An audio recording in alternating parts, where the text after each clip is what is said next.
tassa bhagavato arahato samma sambuddhassa.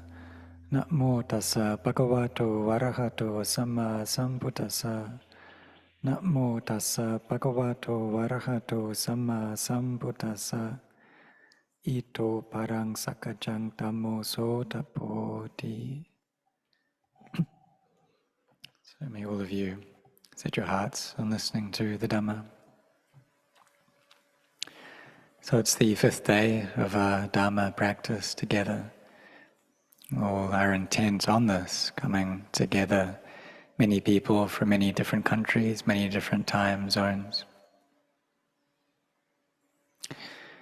And so we have these different time zones that we've come up with, that it's natural that in different places in the world will be different time.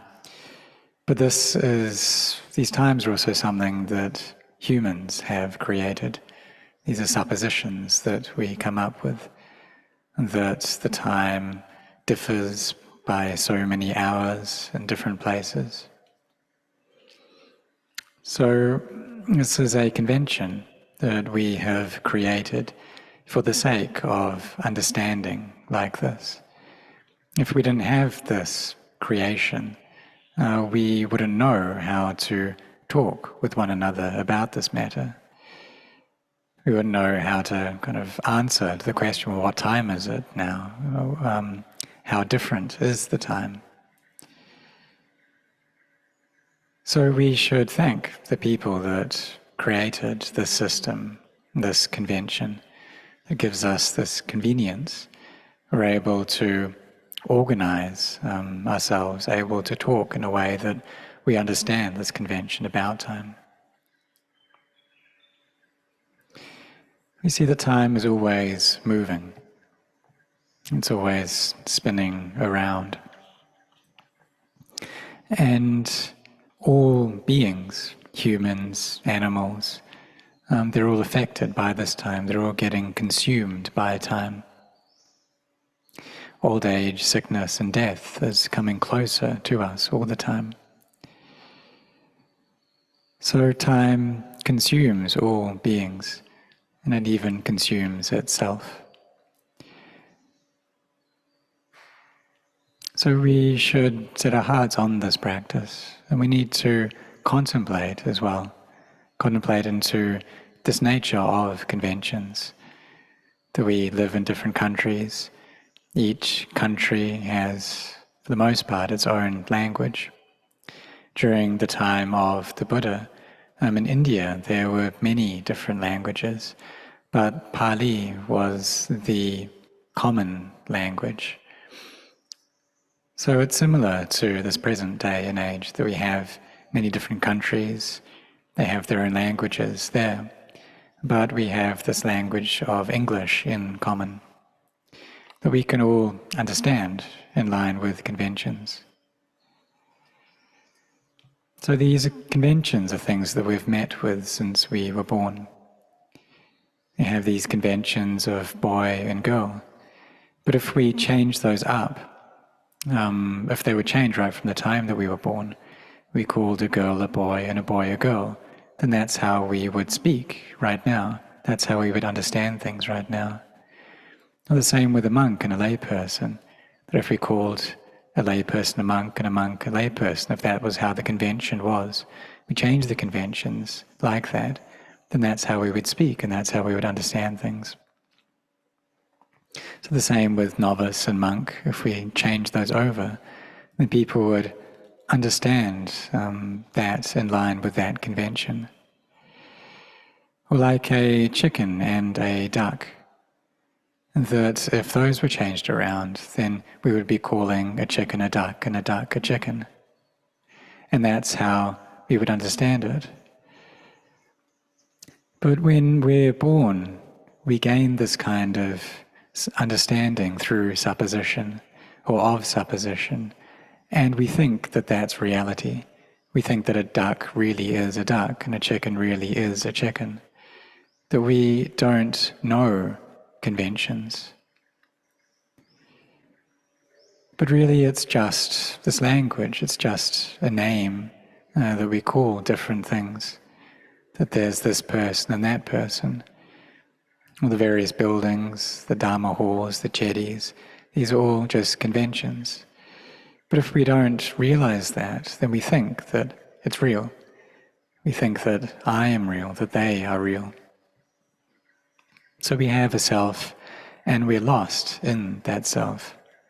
We don't see it for what it really is, and so we're deluded by it. So when we have an understanding of this, we see into not self.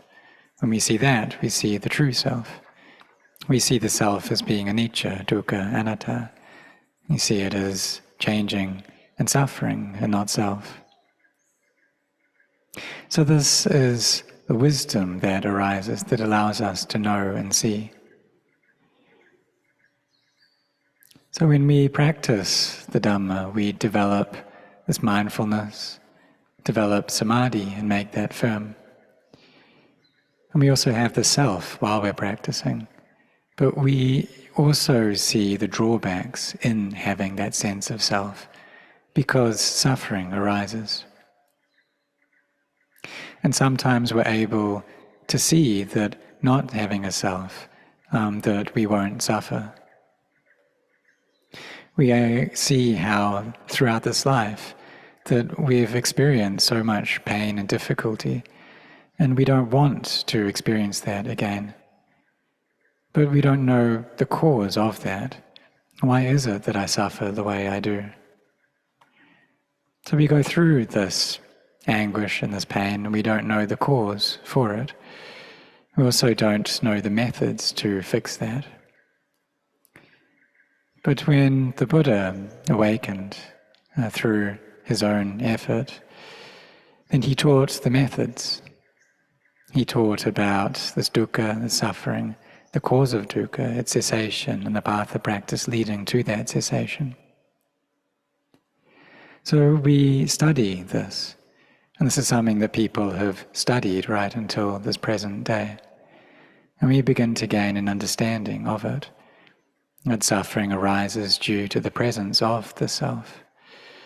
But at the same time, whatever we look at, we take that personally.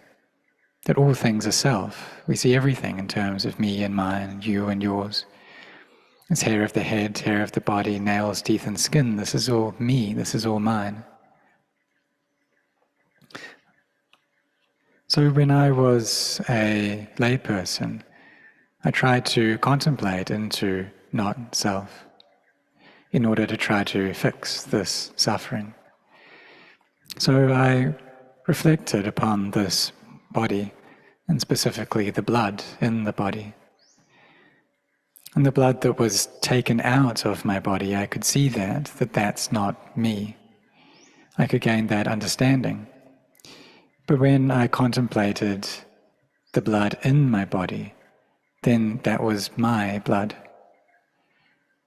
So this was kind of the wisdom that comes about through thinking. I was thinking about this, but that doesn't lead to a really clear understanding. It doesn't lead to attainment. You think and contemplating in that way, but it doesn't cut it, it doesn't pass.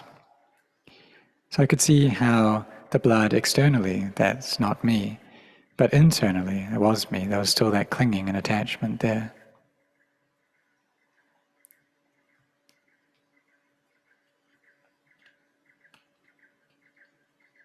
So when we contemplate in this way, through our thinking, then we try to see into not self, but we're not able to succeed in that. And so that's why the monks, they tell us, meditate, develop mindfulness, and practice in this way. Make your samadhi strong, and then use that to contemplate. So really try to do that, to cultivate this mindfulness. And take up these precepts. Normally take up the 5 precepts, and then on the lunar observance days, the 8 precepts. And then as your faith grows, then you can increase the number of days that you keep the 8 precepts for. Because these help us to give energy to our meditation practice. We're able to cut off many things through these 8 precepts. Able to cut off getting involved in adorning the body, in eating after midday, and things to do with sleep, and not finding the pleasure in those things. You can try sleeping on the floor, but also maybe a good idea to have something under you as well, some kind of cushioning, so that you don't kind of experience too much pain. And if you go out and eat in the evening, then that wastes a lot of time, because you need to go here and there. So you don't have that opportunity to find quietude, to find a place to develop mindfulness and look at your breath. The time reduces. But if you take up these 8 precepts, then the opportunity that you have to practice grows. You're able to cut off concerns about eating in the evening. The body is also lighter, it's less prone to drowsiness, and it's easier to develop mindfulness. And then we come to meditate while listening to the Dhamma. Especially in the beginning, this is something that's very important to do, looking after our hearts in this way. Because our hearts, our minds are like a tree that need taking care of.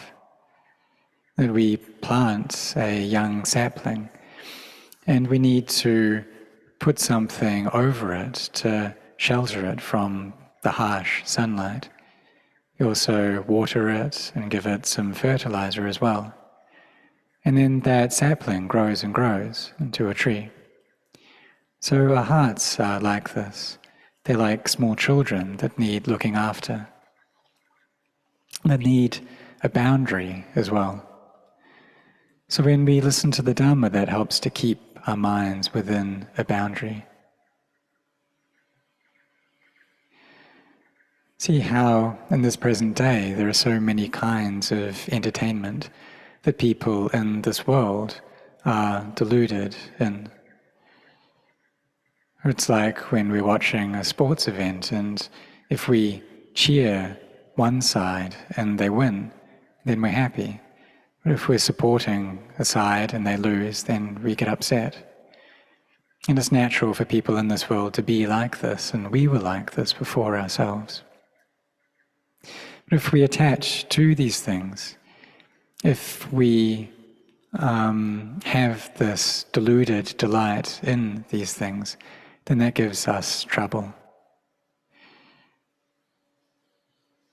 But having been like this before, instead now we're seeking out this time to train our minds, to give them an understanding, looking after our hearts through taking up these 5 or these 8 precepts, trying to have a sense of composure and to practice this way of mental cultivation, seeking out the Dhamma. And as we do this, then one day, through listening to the Dhamma, we can gain understanding.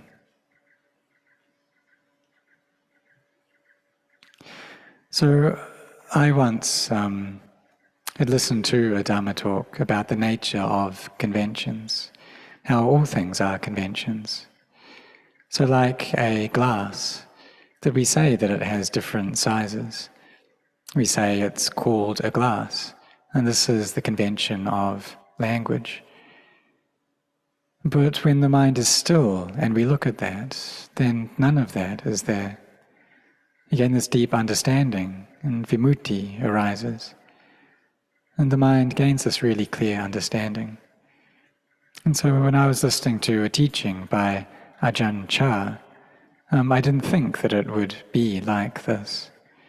I was just sitting there listening, really focused on what he was saying. My mind wasn't in jhana or anything like that. But as I was listening, there was this sense of stillness, and it was really incredible. This understanding came up that these things, they're not really there. And the mind entered into emptiness, could see all things as being empty. They dropped into the state of emptiness, seeing things in their truth. Now, I had this understanding for a long time about kind of me and mine, that things really are me or you. But when experiencing this state, I realized that all things are empty. And looking at the sala, at the various objects around, everything was just this arising and ceasing. And perhaps we've listened about this before, this jnana, this knowledge, seeing sankharas, these fabrications, as arising and ceasing. We've listened to this before. We've thought about it, we've contemplated. But when it really happens, you see things like this. You see everything breaking apart. And there's this clear knowledge there, this clarity, this understanding of the Dhamma that comes through seeing the Dhamma. So it's like if there was a house, and suppose that house just had a lifespan of 100 years.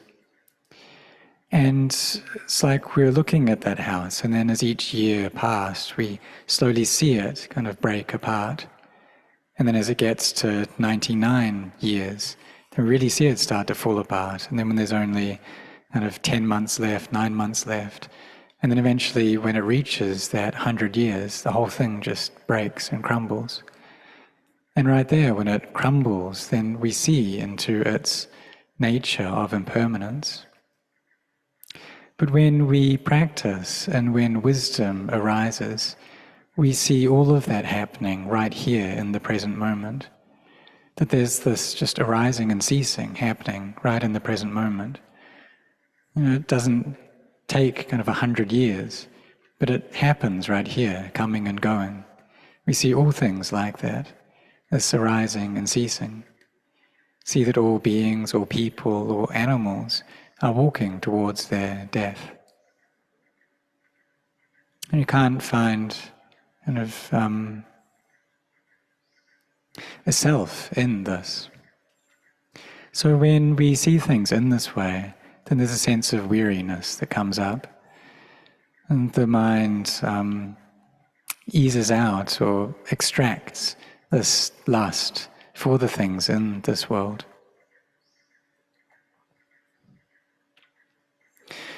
So we see things in this way. We have this weariness, this lack of lust. And during the time of the Buddha, that there were arahants who had attained, and they saw things in this way as well. They saw, before their attainment, they saw that all the things in this world, they don't really have any value.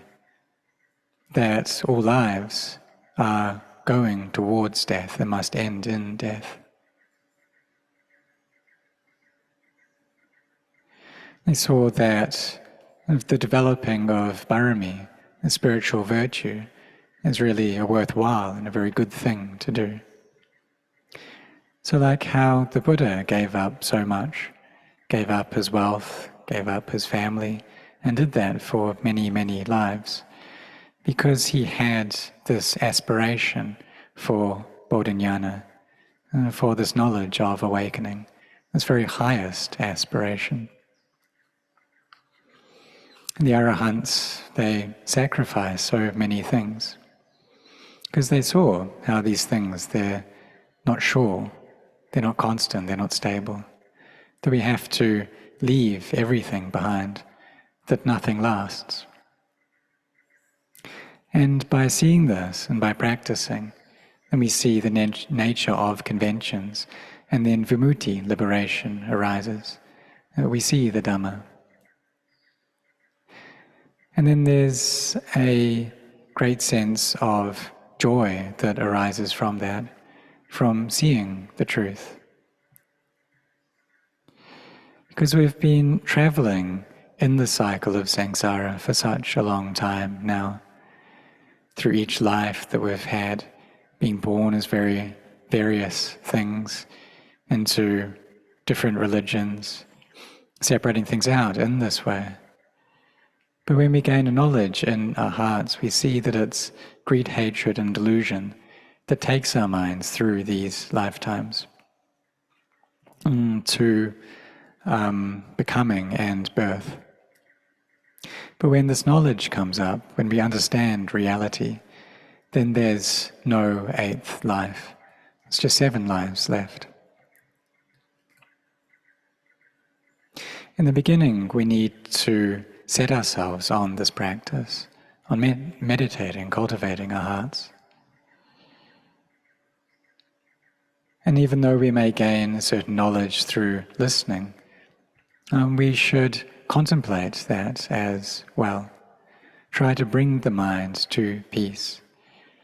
And when the mind is in a state of peace, then one day, it's not sure, but one day when we're listening to the Dhamma, like maybe this will happen on this retreat, then a clear understanding can come up, perhaps just temporarily. But through that, a great sense of joy arises. There's this happiness, this fullness of heart. This rapture can appear for 3 days and 3 nights, feeling joyful because of the Dhamma, understanding things for what they are. Because this is something that all of us really want. We want to see the Dhamma. We want to see Nibbana. We want to reach the state where there's no suffering, because we see that we suffer so much in this life. And that suffering arises because of greed, hatred, and delusion. The mind is so agitated, so frantic. Perhaps we haven't really experienced much stillness before. But when we set ourselves on this practice, then we start to develop. Even though we may have work to do, we maintain our mindfulness through that. We may have a family, but we manage our time so that we have some time to develop mindfulness and samadhi. And it's not like we need to just go off by ourselves and just kind of abandon that or leave that behind and go by ourselves. But we can manage our time where we're living. Maybe keep the 8 precepts for 1 or 2 days per week.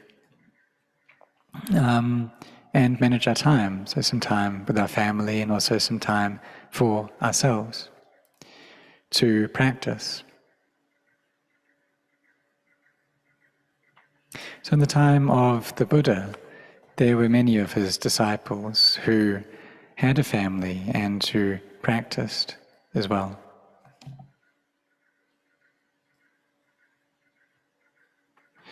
And they could reach this state of seeing into not self. And really this is all that we need to do. Let's just change our views from wrong views into right views, to see through Sakkaya Ditthi, this self view, and attachments to rites and rituals and skeptical doubts. And these are 3 cords that bind us really tightly, and ones that we need to break. And if we can break that first barrier, then what's left, it won't take so long, and it's not so difficult. But it's that first barrier that's really hard work. So it's like a strong rope that binds us, or like a tako ball that they have in Southeast Asia, this kind of wicker ball. The various strands of that are very tight together. And so it's like that, the way that we feel about things. The self is very tight. It's all just me, self, self, self, in everything. There's this great hatred and delusion that comes up, The self, this me that comes up. Even though we may study and listen to the Dhamma, but when there's sense contact that arises, then self comes up right there. So we need to be really careful around this sense contact. When we see something, when we hear something, then we need to be really cautious, because right here is where the defilements arise. So Ajahn Chah, he gave the simile of it being like a lime. And if we don't touch that lime to our tongue, then we don't experience any taste of sourness. So if there's no sense contact that comes up, then the defilements don't come up. But during our daily lives, that we see so many things, we hear so many things, the defilements arise and we really cling to this. So we need to be careful. It's also useful to have some periods where we can spend in quiet, like this retreat, having time to be in a quiet place and listen to the Dhamma. And then during that, these defilements, they don't get aggravated so much. Or if they do, it's just a small amount. And this gives us the opportunity to make our samadhi practice firm. To sincerely try to look at all things as being anicca, dukkha, anatta, as being empty. Looking at this body as being merely a body, as just being a biological machine.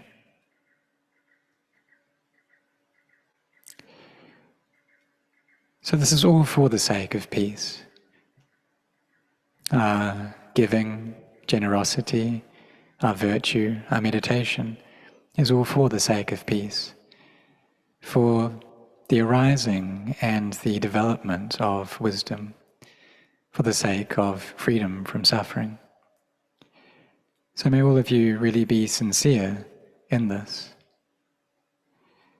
And I myself had experienced this as well, what you're doing, that I before was really interested in listening to the Dhamma, be really sincere to listen to the talks of these meditation masters.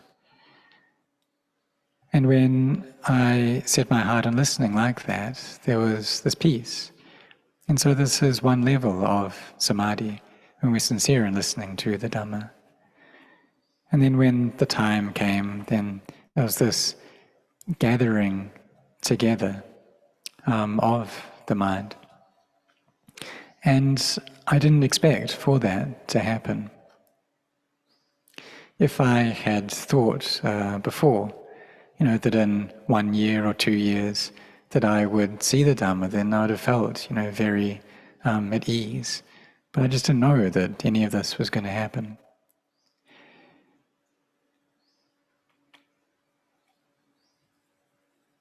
And so we can have this sincerity to see the Dhamma and understand in this life. But then as we get older, or sickness comes, or death starts coming closer, then we can start to worry.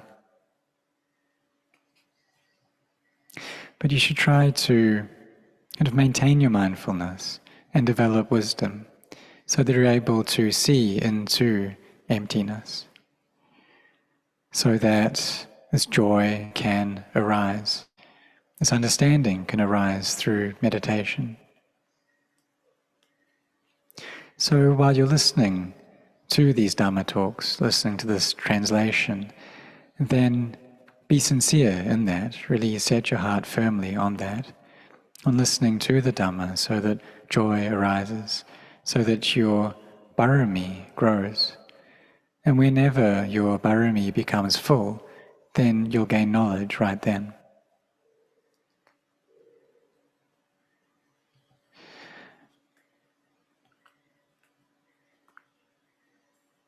So if you can destroy this first barrier of the lower fetters, then what's left, it's not so hard.